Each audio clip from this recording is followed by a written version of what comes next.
Tak já vás všechny zdravím. Mé jméno je Lucie Machutová, jsem zažraná máma a dneska tady s námi je Jana Portugal z rodinky Výjimečných. Ahoj Jani, já tě vítám. Ahojte všetci a ja vás vítam. Já se zabývám kontaktním rodičovstvím a respektující výchovou, kdo mě neznáte, a Jana se zabývá znakováním pro děti. Je to tak, Jani? Áno, okrem iného. A co ještě jinýho děláš? Povídej, to mě zajímá. Takže ďakujem za pozvanie do tejto skupinky. V podstate, ako spomínala Lucia, volám sa Jana Portugal a som autorkou projektu Rodinka Výnimočných. Veľa ľudí sa pýta, že prečo práve Rodinka Výnimočných. A tento projekt v podstate vznikol kvôli tomu, že ja som mama. A som mama 3 výnimočných detí, ako ja hovorím, pretože sa mi nepáči výraz postihnuté deti.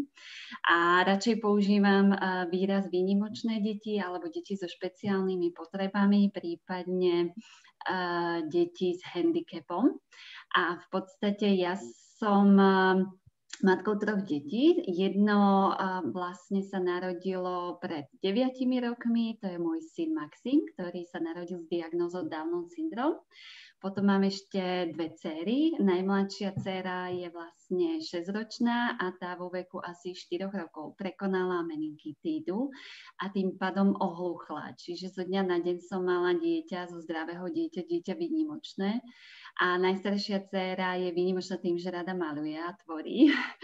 Takže tá má momentálne, za chvíľu bude mať asi 11 rokov.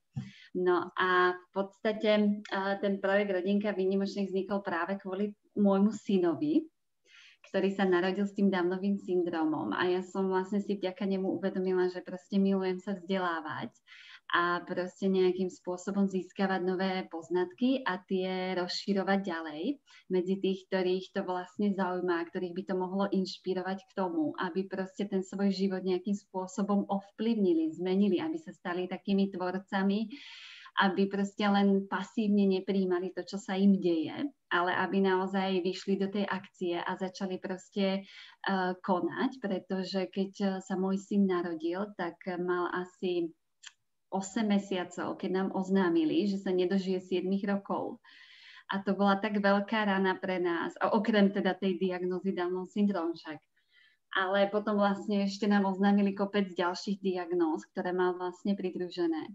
A ja som si vtedy vlastne uvedomila, že ten život je príliš krátky na to, aby sme ho len tak premárnili, aby sme vlastne ho tak prežívali, jak sa povie. A proste ten syn ma naštartoval k tomu, že som si proste povedala, že chcem, aby ten život a tie posledné dni, ktoré tu akože má, v podstate budeme žiť tak najlepšie, ako sa dá, aby sme mu dopriali ten plnohodnotný život s radosťou.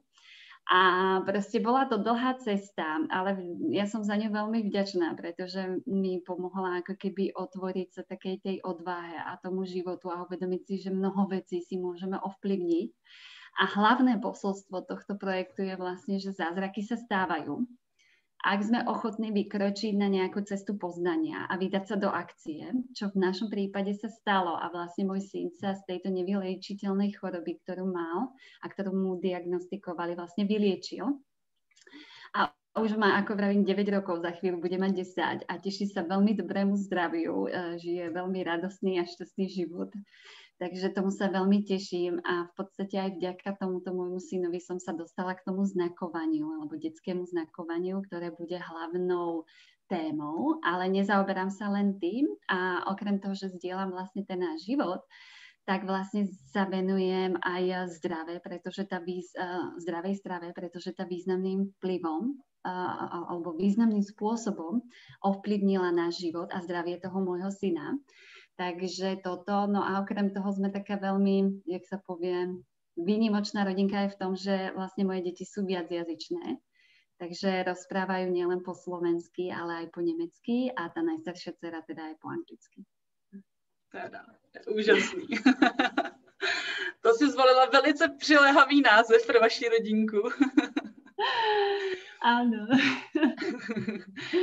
A pověz mi, jak tě vůbec jako napadlo to znakování pro ty děti, protože ty si říkala vlastně, že s první dcerou jste neznakovali A jak jsi k tomu jak vůbec jakoby dospěla, protože já si pamatuju, když jsem se o to zajímala před nějakýma těma 7-6 rokama, tak jako skoro nikde žádné informace nebyly, bylo to takový jako strašně kusí a ty teď už okolo toho máš strašně moc jako informací a materiálů a kurzů a tak jako úžasně jako všechno tak sdílíš, kde jsi na to přišla, kde jsi tomu vlastně jakoby, kde jsi to objevila?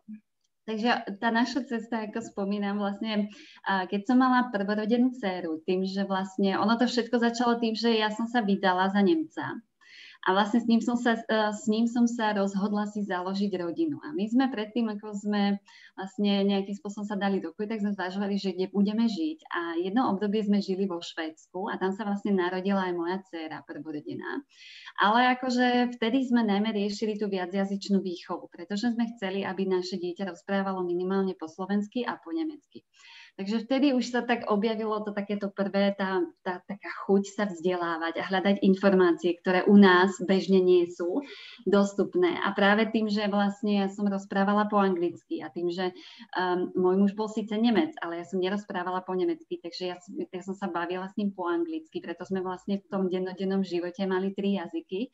A to bolo také, ako keby také otvorenie sa tomu, lebo v tom svete predsa je toho viac, ako ešte v tej dobe bolo u nás, aspoň tých 10 rokov dozadu, 11. Takže to bol taký ako keby ten prvý podnet, že som začala hľadať tie informácie o tej viacjazyčnej výchove. No a potom vlastne, keď sme sa vrátili na Slovensko, tak sa nám narodil vlastne syn a ten sa narodil s Downovým syndromom, s tým, že my sme vlastne nevedeli, že sa nám narodí takéto dieťatko, takže pri pôrode to všetko akože na nás vybalili a on bol ešte taký v tom špeciálny a výnimočný, že on sa narodil doma, neplánovane. Takže jeho vlastný otec si porodil doma, takto neplánovane. A my sme boli nakoniec ešte aj pri prezidentovi Slovenskej republiky, lebo vlastne môj ex-manžel dostal za to ocenenie, že mu vlastne zachránil život, pretože on ho ešte musel aj oživovať, jak sa narodil. Takže ten náš príbeh je taký veľmi taký akože zaujímavý. Ale v podstate potom, jak nám oznámili tú diagnózu Downov syndrom, tak proste všetko sa to tak na nás ako keby zbalilo, hej, proste taká tá ťažoba, pretože aspoň na Slovensku je ešte okolo Downovho syndromu veľmi veľa akože takých tabu a celé je to také veľmi ťažkopádne a tí lekári vám povedia veľmi negatívne akože informácie a väčšinou je to veta, že je nám ľúto, hej, je nám ľúto, narodilo sa vám dieťa s Downovým syndromom, hej. Čiže je to také, nemoc šťastné, ale vlastne my už potom, keď sme sa vrátili z nemocnice a nejak to všetko dobre dopadlo, tak asi vo veku 8 mesiacov sme sa vlastne dozvedeli, že teda má pľúcnu hypertenziu a že je to vraj genetická porucha vrodená, ktorá sa nedá vyliečiť. To nám vtedy lekári povedali a to nás akože vtedy veľmi akože tak zranilo, pretože to bolo ako ktorá matka proste sa teší na svoje dieťa a proste zrazu proste toto povedia, že dieťa sa nedožije nejakých 5-7 rokov. Tak to bolo také. A okrem toho vlastne s tou diagnózou Downov syndrom sa často spájajú také ako keby pridružené diagnózy. Hej. Či už je to srdcová vada, alebo je to potom napríklad strata sluchu, alebo rôzne poruchy sluchu, hej. Často majú problémy so štítnou žľazou a mnohé iné diagnózy. Takže často tieto detičky tých prvých 6 mesiacov, to je od lekára k lekárovi a proste to boli veľmi náročné obdobie. No a my sme vlastne práve preto, že sme obidvaja boli akože rozprávali akože nemecky a anglicky, tak sme vlastne hľadali tie informácie o tom Downovom syndróme, o komunikácii a proste o tom všetkom. Sme nejakým spôsobom hľadali v zahraničí a tým, že sme vedeli obidvaja po anglicky, tak sme mali tie možnosti o mnoho väčšie, ako to bolo vlastne na Slovensku alebo v Čechách. Lebo tu toho veľa nebolo. Ako ja ešte som žila za obdobia, keď proste ľudia s Downovým syndromom boli zatvorení v nejakých tých ústavoch a proste sa vôbec nejak nevyskytovali na tom bežnom živote, hej. Aj napríklad, aj keď som sa presťahovala do Švédska, tak tam ľudia s postihnutím akýmkoľvek, alebo s akýmkoľvek handicapom sú proste súčasťou toho života. Takže tam, keď som prišla, ja som mala pocit, že vidím na každom kroku nejakého handicapovaného človeka, hej. A pritom akože tu doma som to tak nepoznala. Ja som bola z toho úžasnutá, aký tam majú úžasne vytvorený ten systém na tú integráciu takýchto ľudí do života, na to, aby mali ten kvalitný život. Takže to ma veľmi inšpirovalo a možno práve aj tá skúsenosť z toho života, že niekde to je inak, ma práve potom inšpirovala k tomu, aby vlastne keď sme my zažili úspech s tým znakovaním, lebo vlastne k tomu znakovaniu sme sa dostali práve kvôli tomu, že syn vlastne mal ten Downov syndrom, čo je vlastne aj za následok má nejaké to mentálne oneskorenie toho vývinu reči a mnohé deti s Downovým syndromom rozprávajú, povedzme, keď majú 3,5 alebo 4 roky, hej, že to obdobie, keď oni nekomunikujú, aj keď oni rozumejú často, ale nekomunikujú, lebo ešte to nie sú motoricky schopní zvládnuť, tak oni potom častokrát vlastne to obdobie je príliš dlhé a tie deti sú často potom nervózne, sú nesvoje, alebo proste nevedia vyjadriť, čo potrebujú. A my sme toto všetko si tak nejakým spôsobom uvedomovali a do toho vlastne sme mali tú viacjazyčnú výchovu, čiže sme mali v tom dennodennom živote tú angličtinu, nemčinu a ešte tú slovenčinu, ktorú sme chceli teda aj preniesť na toho syna, s tým, že sme vedeli a naštudovali sme si v tom zahraničí, že proste sú deti s Downovým syndromom, ktoré sú viacjazyčné. Takže sme sa toho nejako nechceli vzdať, ale kedykoľvek sme sa spýtali nejakého odborníka na Slovensku, tak tí všetci od toho odhovárali, že proste povedali, že najskôr ho naučte jeden jazyk a potom ho naučíte tie ďalšie. Hej. Ale to je najväčší nezmysel, pretože to dieťa do veku asi 5 rokov má také naozaj také veľké okno v rámci toho vývoja mozgu. A on vtedy sa dokáže, pokiaľ sa naozaj zvolí správna stratégia, tak sa dokáže naozaj tie jazyky naučiť o mnoho jednoduchšie, ako keby sme to robili až neskôr.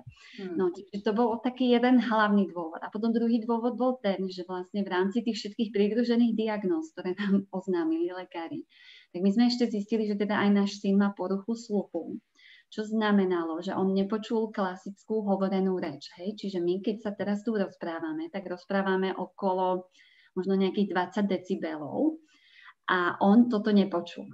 Hej, že počul napríklad vysávač, ktorý má možno nejakých 50-60 decibelov, alebo povedzme štekot psa, ktorý je tiež v tých vyšších decibeloch, ale hovorenú reč nepočul. A my sme to veľmi rýchlo zistili práve tým, že on napríklad dieťa, keď počuje matkin hlas a prístupí k nemu mama alebo otec, tak sa väčšinou upokojí, hej, keď plače.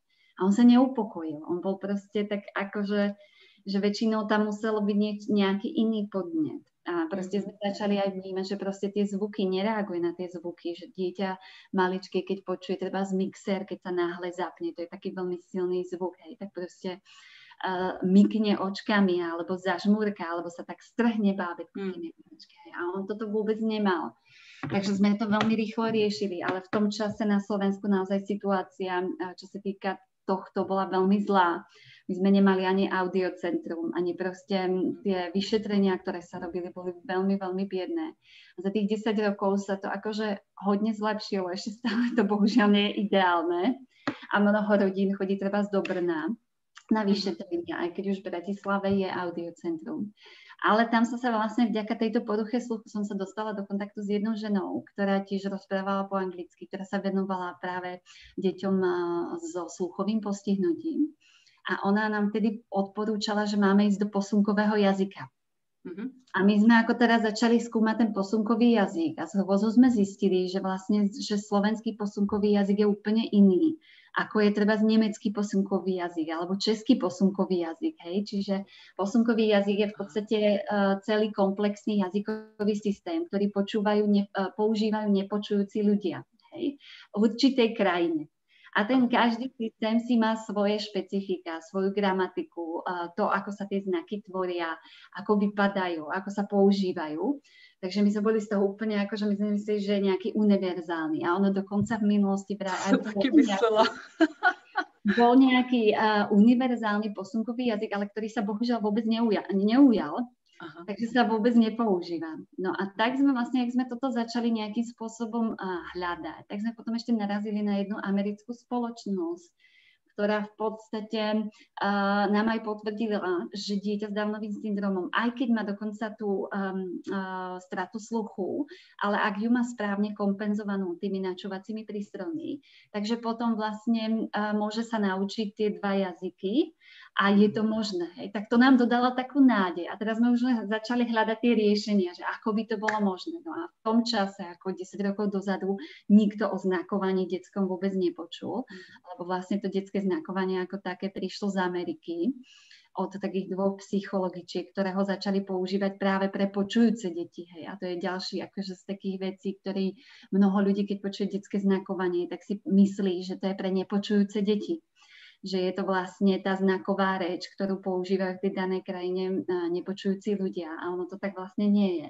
Takže pôvodne to vzniklo tak, že oni to chceli vlastne, alebo vytvorili to práve preto, aby sa mohlo s tým dieťaťom, kým ono začne rozprávať, vlastne mohlo komunikovať, pretože mnoho detí je vlastne frustrovaných v takom veku, oni niečo chcú a my akože máme tú intuíciu, my vieme veľakrát si domyslieť a vycítiť, že čo to dieťa chce, ale častokrát tie maminky, aspoň v tej svojej praxi, oni častokrát akože chcú, že poďme sa naučiť, ako sa povie jesť, papať a cikať a všetky tieto, ale to väčšinou dieťa netrápi. Ono to dieťa snaží zdieľať také tie skúsenosti, to, čo vidí, to, čo zažíva, to, čo ho baví, to, čo by chcelo robiť, hej.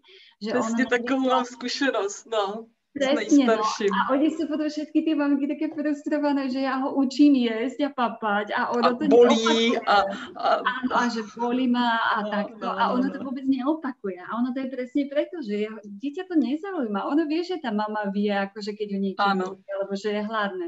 Ale ono práve, že tým znakovaním ide o to, že my chceme vlastne ako keby rozvíjať nielen tú hovorenú reč, ale aj tie kognitívne schopnosti toho dieťaťa. Že napríklad dieťa, keď sa naučí znakovať pomerne skoro, tak ono vám dokáže predtým, ako vôbec dokáže povedať prvé slová, už sa naučiť farby. Hej? Že to je úplne úžasné, že vy mu môžete ukazovať v knihe farby rôzne a ono ich dokáže pomenovať tým znakom a povedať vám to skôr, ako to dokáže vlastne vôbec ako povedať a vysloviť tou rečou. Hej? A akože u tých detí zdravých, keď neberiem teraz do úvahy tie výnimočné, tak tie deti, tá reč sa rozvíja, že niekedy je to rok a pol, keď začnú deti rozprávať, niekedy je to 18 mesiacov, ale niektoré deti rozprávajú 2,5 a ešte nerozprávajú. Hej? A potom je to pomerne dosť dlhá doba, kým tie maminky sú vlastne ako keby odstavené na to, že musia lenže reagovať hej? A proste z každej tej intonácie toho maminka musí vydedukovať, že čo to asi dneska je. Áno. Takže toto je také akože, no a my sme vlastne práve tým, že syn mal to kombinované, hej, že on mal vlastne aj ten mentálny handicap vďaka tomu Downovmu syndrómu. Do toho má tú stratu sluchu.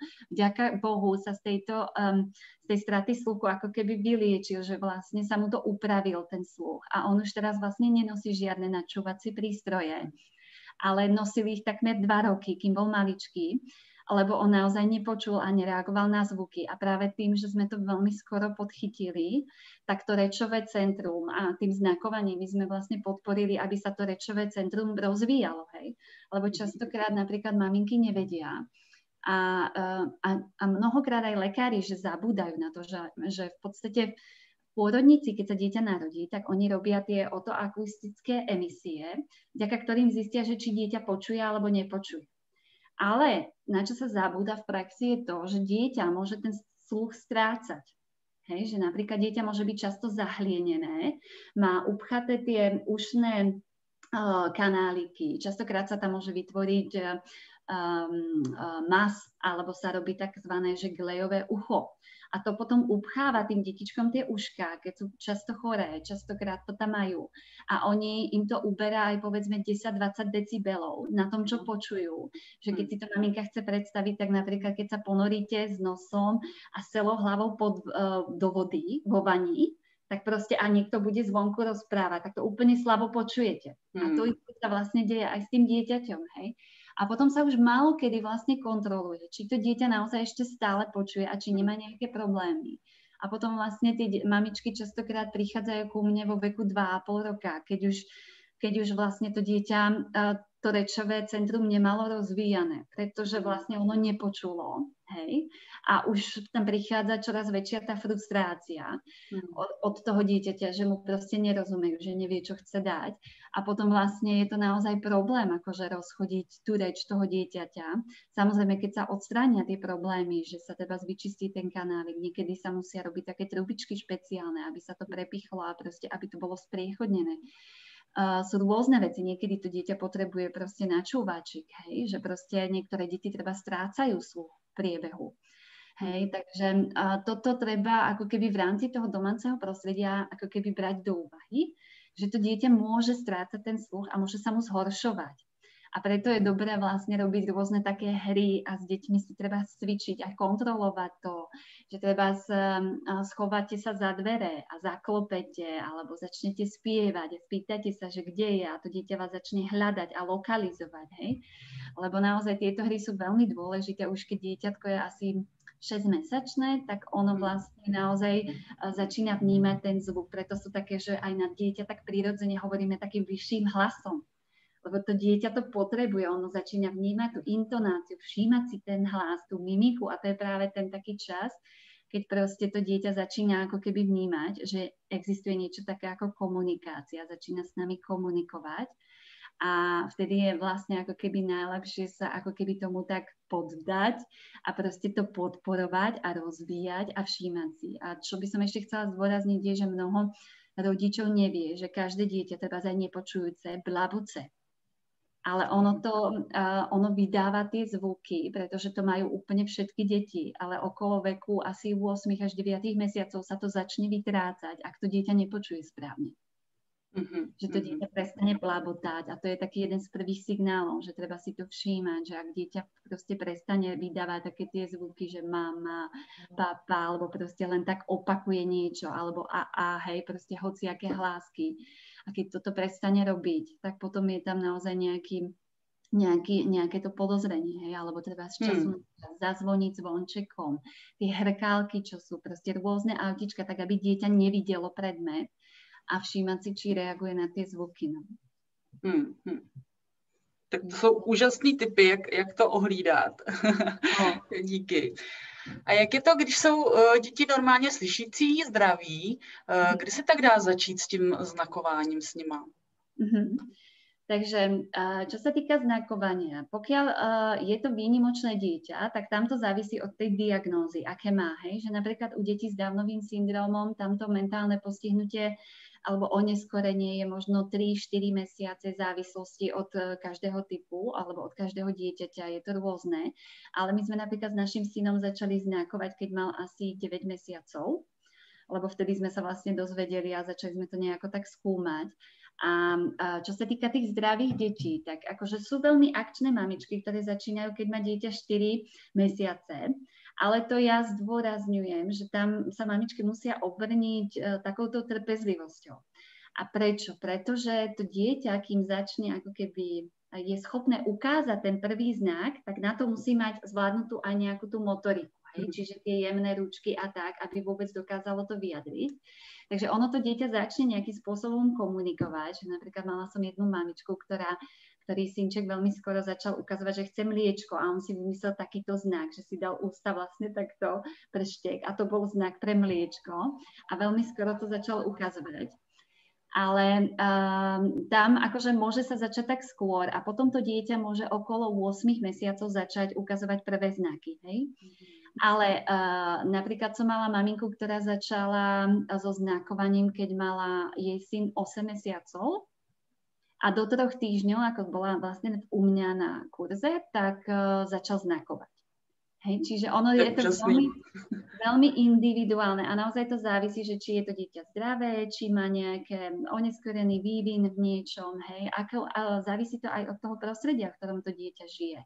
Či má súrodencov, ako často sa treba tá maminka s ním rozpráva, komunikuje, koľko času venuje tomu znakovaniu, hej. Lebo často sa napríklad stáva aj to, že maminky očakávajú ten výsledok hneď, hej, že proste ukážu pár znakov a práve tých nevhodných znakov, ktoré dieťa nezaujímajú, A potom vlastne príde neúspech, pretože to dieťa nemá záujem to ukazovať. Hej? Že mala som napríklad maminku, ktorá mala synčika, Myška, a ona s ním znakovala stále akože presne také tie typické, ako jesť, papať a tak. A Myško to stále ignorovala. Ona už bola taká, že prečo to neukazuje, že prečo proste, ako už by to dávno mal vedieť. Hej. A potom jedného dňa išli vonku na prechádzku a on jej začal znakovať, že vidí psa. Hej. Úplne akože taká vec, ona si toho psa ani nevšimla, ani ho vôbec nezaregistrovala, ale tým, že ten znak poznala a že jej to začal ukazovať, tak vedela, že o čo sa jedná, hej. A to bol vlastne prvý znak, ktorý ten chlapček ukázal a všetky také, že jesť, papať vodu a toto úplne ignoroval, hej. A potom sa to už spustilo a potom napríklad ona zdieľala, že syn spinkal a mal také obdobie toho takého veľmi ľahkého spánku a že vonku prechádzala motorka a on začal v sne znakovať tú motorku. Tak sme sa smiali. Že je to fakt akože úžasné, že niekedy naozaj asi to najhoršie pri tom znakovaní je, že my máme takúto predstavu, že chceme tie výsledky hneď. Hej? A to je fakt akože, že ono sa to hneď nedá. Takže pokiaľ to dieťa má nejakých 8 mesiacov a čo sa týka toho vývinu, už vie treba ukázať, že pápa, to je také najjednoduchšie znak, alebo poslať pusu, tak to je taký ten prvý znak, že áno, že je to dieťa pripravené, aby sa mohlo učiť, ale kľudne sa môže začať od tých 4-6 mesiacov, ale tam sa treba pripraviť, že to dieťa proste tie 2 mesiace nebude zrejme znakovať, lebo ešte na to nebude motoricky prispôsobené, aj keď sú v zahraničí prípady, keď to dieťa začalo znakovať povedzme okolo 7 mesiacov, hej. Ale je to skôr výnimka, ono to naozaj závisí od toho dieťaťa a každé dieťa by malo, ak sa naozaj začne okolo tých 8 najneskôr, tak okolo toho roka by už malo naozaj zvládať znakovať tie základné znaky, aby proste vedelo povedať, čo chce. A ještě to asi možná zajímá taky hodně maminek, kterýma teda znakama začít, když ne jíst, spát. Je to tak jakoby povídat si s tím dítětem, jako pokecat si jen tak, nějaký takový ty znaky zvířátka a tak? Ono je to v podstate o tom, že my pri tom znakovaní, akože ide nám o to, aby sme porozumeli tomu dieťatku a poznali nejaké tie jeho potreby, ale skôr ide o to, že chceme rozvíjať tú jeho komunikačnú schopnosť a že ho chceme naučiť, že my niečo povieme, ono niečo povie naspäť. My niečo povieme, ono povie. Týmto my ho učíme tej dvojsmernej komunikácii a učíme ho to, že proste, že tá komunikácia má zmysel, že vlastne vytvárame puto medzi nami, že proste sa môžeme rozprávať o rôznych veciach, môžeme zdieľať tie veci a my vlastne chceme aj tým znakovaním rozvíjať tú jeho slovnú zásobu, hej? Lebo my keď ho učíme tie znaky, tak zároveň ho učíme aj tú slovnú zásobu a vysvetľujeme mu kvázi, čo tie slova znamenajú, hej? Čiže slnko, mesiac, farby, proste všetky tieto veci. A proste sú štúdie, ktoré dokazujú, že deti, ktoré sa učia znakovať a je to v spojení tou hovorenou rečou, hej, čiže nejde o posunkový jazyk, tak to dieťa má o mnoho väčšiu slovnú zásobu ako dieťa, s ktorým sa neznakuje. Takže ono to naozaj podporuje tie kognitívne schopnosti toho dieťaťa. A keď sa vrátim teda k tej otázke toho, že ktorými znakmi, tak ja naozaj zdôrazňujem v rámci toho znakovania je dôležité začať s tým, čo to dieťa zaujíma.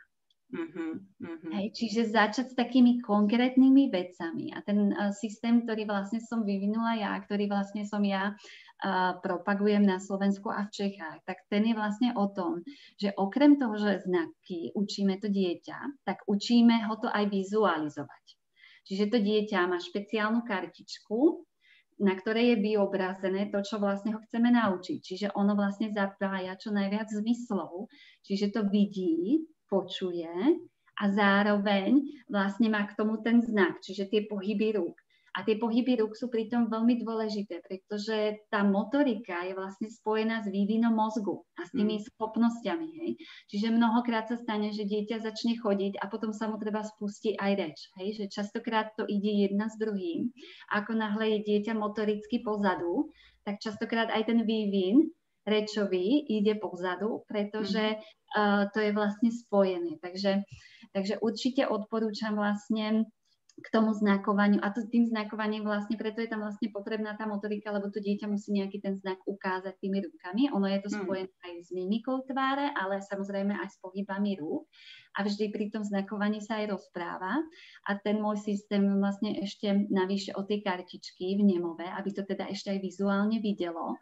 A takto sa vlastne krásne vytvárajú v tom mozgu tie synapsie, špeciálne prepojenia mozgové, ktoré potom sa pekne uložia práve tým opakovaním častým a to dieťa to potom začne používať, ako náhle pochopí ten princíp a bude motoricky schopné tie znaky vytvoriť tými ručkami, tak to začne používať na komunikáciu. Práve asi 2 dní dozadu som sa stretla s jednou mamičkou, za rokom si mala synčeka s Downovým syndromom, ktorý má momentálne 2 rôčky. A ona s ním začala vo veku 6 mesiacov. A to je dieťa s Downovým syndromom. A ona naozaj, ja keď som ich videla, to bolo proste úžasné. On jej všetko znakoval a ukazoval proste, keď si chcel niečo poprosiť, vedel pekne povedať ďakujem, vedel pekne ukázať, že chce piškotku, alebo že chce chlebík, že sa chce napiť. A proste to dieťa nezaplakalo raz za celý ten deň, teda raz zaplakal, lebo spadol, hej. Tak to bol jediný dôvod, prečo plakal, hej, že sa buchol. Ale ináč, akože celú dobu to bolo krásne, spokojné dieťa, pretože vedelo povedať tej mame, alebo videl, že chce knižku, hej, tak proste ukázal, že chce knižku, že sú tam zvieratka. Takže ak začať s nejakými znakmi, tak určite s konkrétnymi vecami. Čiže či už sú to nejaké zvieratka, alebo potom nejaké knižky, čiže slníčko, dáš, hej, to, čo to dieťatko môže zaujímať.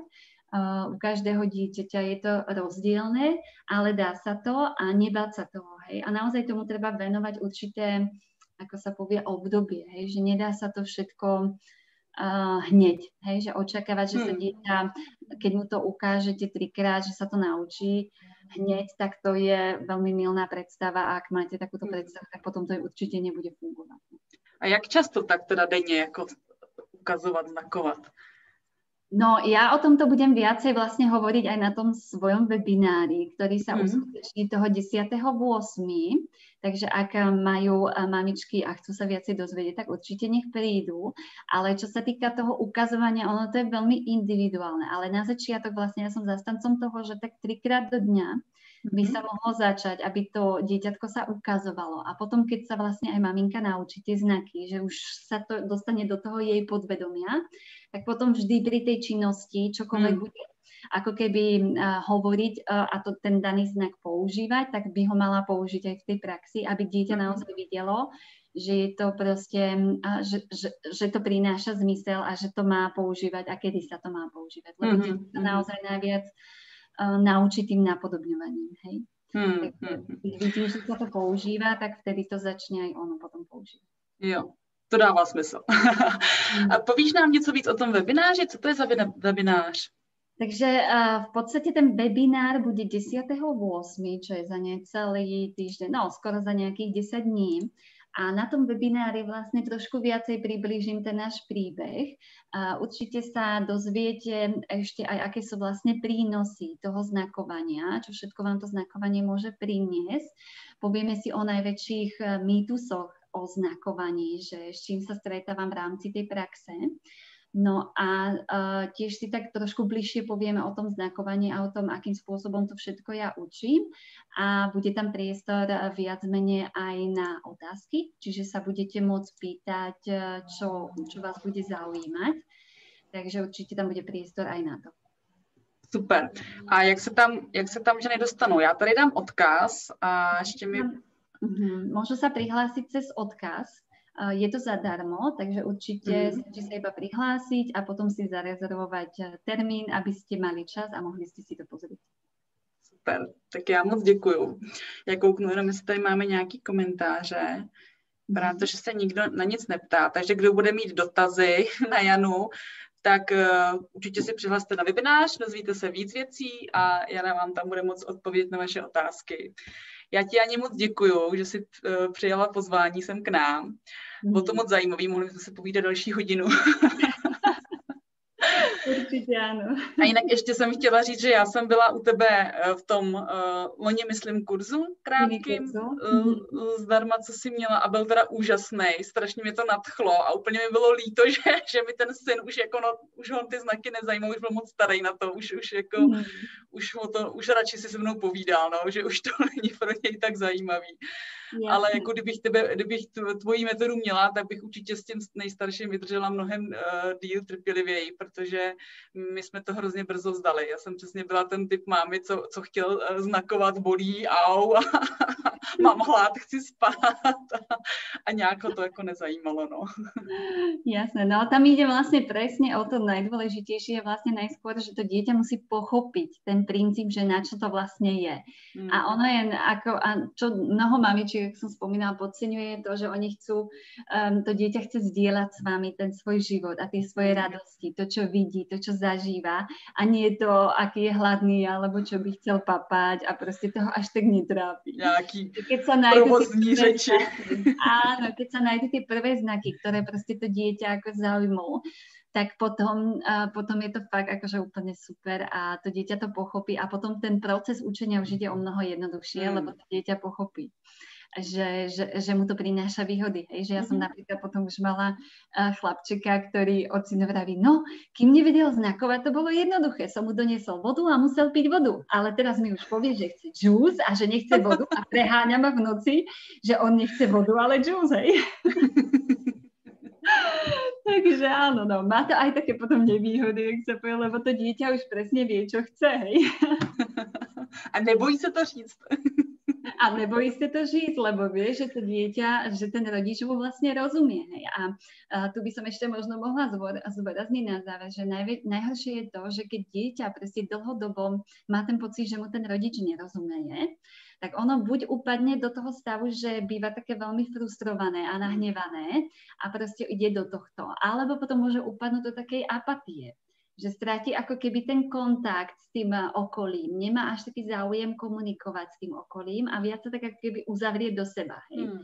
A to v podstate nechceme, lebo predsa ten človek je sociálny typ človeka a proste potrebuje sa socializovať, takže my chceme, aby tie komunikačné zručnosti to dieťa od začiatku si nejakým spôsobom rozvíjalo dobre a práve tým znakovaním ho to môžeme podporiť. Super, tak jo. Tak já moc děkuju. Mějte se hezky. Děkuji. Ahoj, Jani. Ahoj.